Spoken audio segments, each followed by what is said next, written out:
Welcome back to Differential Calculus. In this video, I wanted to introduce you to the fundamental theorem of calculus. I'll admit, usually I like to spend a little bit more time on the theory of how and why this comes to be, but because of the technical issues we had a couple of weeks ago, I'm going to compress a lot of that down so that we can get to what is most important for moving onward from this course instead. Let me get my head out of the way. There we go. And go through this fairly quickly. I want to consider a very interesting function. I'm going to call it capital F of x, and I'm going to define it as the integral from 0 to x. So x is my upper limit of integration, which is a really weird thing to think about. And then we're going to have some other function in here, little f. It's going to be a function of something. I can't use x because it will get confused with the x I've already used. So let's call it t. T in this problem is what's known as a dummy variable. It's telling us how we are going to integrate, but it's not telling us anything about the function itself. It's not time or anything like that. And so to think about this, let's think about a function, little f of x. The integral from 0 to x of little f is trying to tell us what the area in this region is. But look at what happens when we add a little bit more area. Let's put those hash marks the other way so that they stand out as something different. When we add a little bit more area into this, thinking about that little bit of more area small enough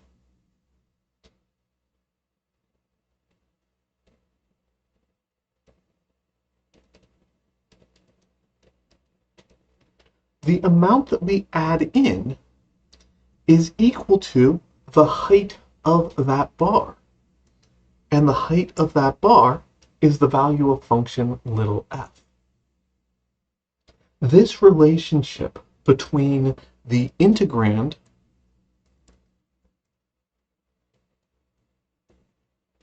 and well, this has several different names. I like calling it an accumulation function.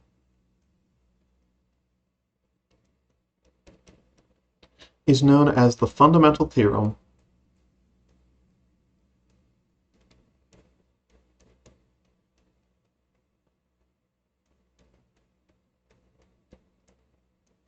of calculus. The fundamental theorem of calculus says that the integral from 0 to x of f of t dt is equal to f of x, where f prime of x is equal to little f of x. And the fundamental theorem is a little bit problematic because we have this 0 down here at the bottom. It turns out that it's not that difficult to generalize the fundamental theorem of calculus, and the way that you see it stated most often is that the integral from a to b of f of x dx is equal to capital F of b minus capital F of a.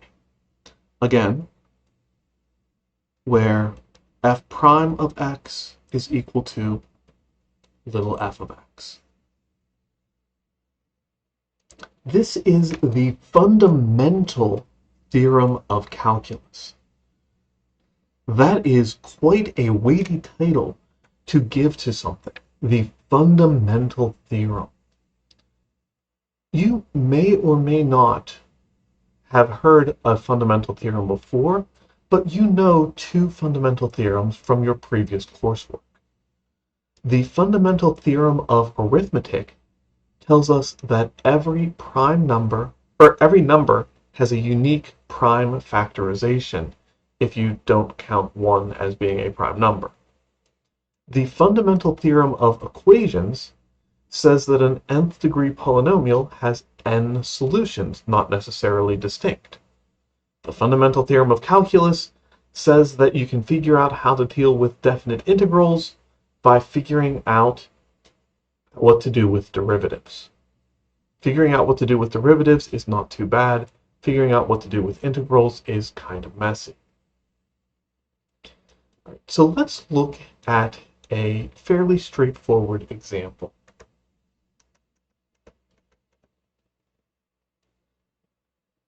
The integral from 1 to 3 of 2x dx. We could figure this out without using any calculus whatsoever. Right? We know, let's draw these coordinate axes to look like coordinate axes. We know that the function 2x looks something like that. We know that at x equals 1, y is 2, and at x equals 3, y is 6. And the integral is asking us to come up with the area under that curve. That's a trapezoid, right? B1 is 2, B2 is 6, H is 3 minus 1, which is 2. It's a trapezoid. It's kind of turned on its side, which makes it hard to recognize as a trapezoid. But the area is 1/2 B1 plus B2 times H. That's the area formula for a trapezoid. Plug in all of our numbers. 1/2 times 2 is just going to be 1. 2 plus 6 is 8. I know what the area of this trapezoid must be. But I also know 2x. I also know that the derivative of x squared is 2x. So, for f of x equals 2x, capital F of x equals x squared. And I'm going to put an asterisk here that I'll come back to in a little bit, but that absolutely works. The fundamental theorem of calculus says that to integrate from 1 to 3, 2x dx, we take the antiderivative, capital F, we evaluate it at the upper limit 3, so that's 3 squared. We subtract the function evaluated at the lower limit, 1 squared. 3 squared is 9, 1 squared is 1, and 9 minus 1 is 8. Exactly what we said we were going to get. Notationally, that's a little bit hard to follow. So, a common convention, there's actually two common conventions.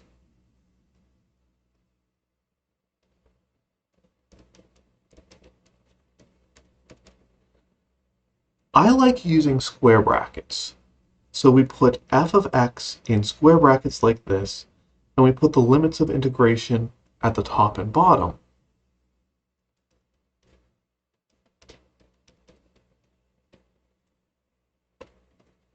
Our textbook, and most calculus textbooks, instead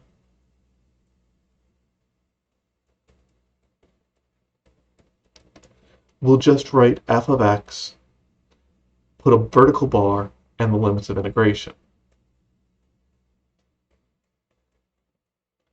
Both of these options are perfectly valid. Like I said, this one is definitely the more common. I don't like it because it turns out as you go further in your study of calculus, you're going to end up with expressions where it's not immediately obvious which part is the integral and which part is other stuff that was happening in the expression. And so for that reason, I like this. It's a little bit cleaner. It puts the result of the integration contained within the square brackets so that you know exactly what's happening. But I'm in the minority of mathematicians. Almost everyone uses the vertical bar instead, so I have to at least mention it once. Right. So with that bit of notation, we can clean up, or I guess clean up is the right word, what we just did with this integral.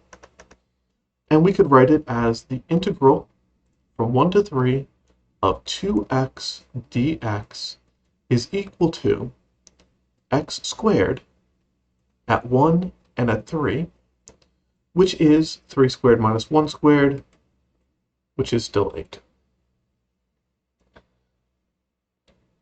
As we go forward in this course, you're going to find that that first step is definitely the challenge step. Looking at this expression and trying to figure out what function did I differentiate to get there is not an easy question to answer.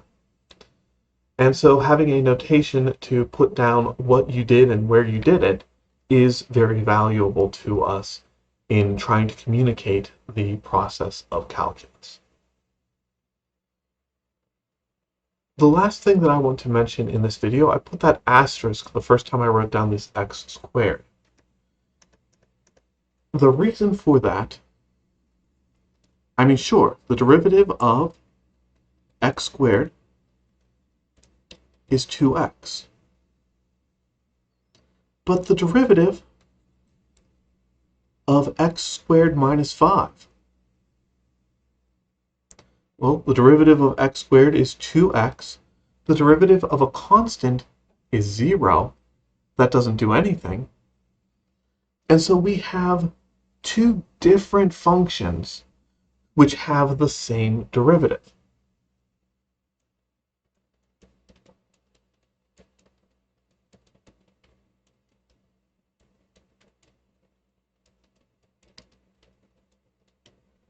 Differentiation is not a one-to-one function.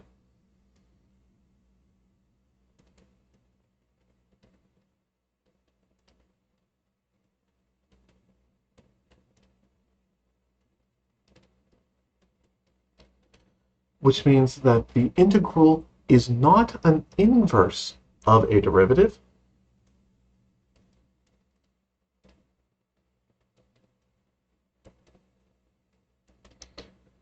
And the thing that we get in trying to do this, we often call an antiderivative. Antiderivatives, I use plural here, so are. Antiderivatives are not unique. There are infinitely many antiderivatives for any function. Well, almost any function. Some functions don't have any antiderivatives. We'll deal with that a little bit later. Right. All of this is going to come up in a future video. For right now, I just wanted to mention it as you're getting started thinking about this process. Right. We will look at more complicated functions as we go. For right now, I'm going to stick with very simple functions.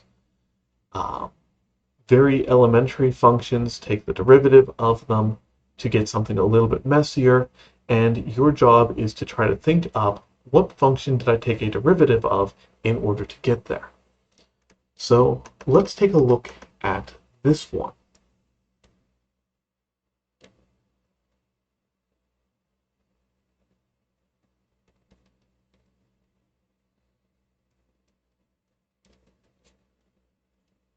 The integral from 0 to pi over 4 of cosine of x dx. It's a trig function, so probably it's going to involve trig. And I like this as a very quick example because it's not that difficult if you think about all the rules for differentiation you already know. But at the same time, it's incredibly powerful because if we were going with the Riemann sums that we talked about previously, there is no way you'd be able to figure this out by hand. Take a couple of minutes, see what you can do with this one, and I'll see you in the next video.